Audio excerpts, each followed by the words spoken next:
Welcome back to the Mushroom Hunter. We are in our backyard and it's a mess because we are constructing. But we got lots of fungus growing this spring. Here's some shaggy mains, ink caps. That's after they've gone bad to seed. This one is just a little late. I should have picked them yesterday when I saw them. But one day too late and they start turning black and then they're no good to eat.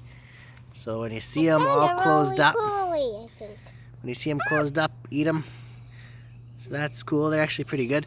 And then, you know, spring is the time for morel mushrooms. And previously I've broken up some morels that aren't as good and put them over there.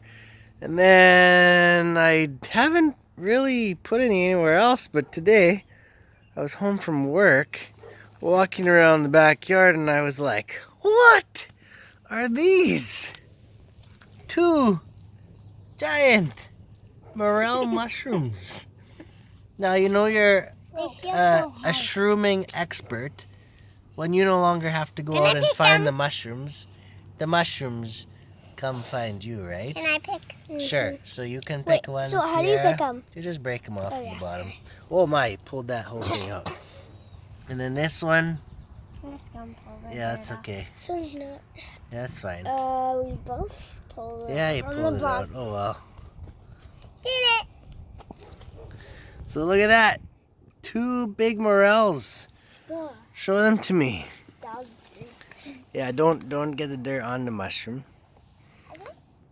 Okay, show me. Lift them up at the same level so they're both in the video, guys. Callie. Stand up beside Sierra. So 2 big morels. Look at that. Can't believe it. We're gonna eat good tonight, huh? I just almost broke. 2 big morels. Look how big these things are. So In my big. hand. Look at them. They're big morels and they're so solid. Nice and heavy. Gonna eat good. Try one, Evie. Evie's first morel mushroom. What do you think, huh? Hold it. But don't break, actually. Okay. Well, thanks for watching. Thought I'd show you those cool morels in our yard. Every time I want that. See you later. Don't forget to subscribe.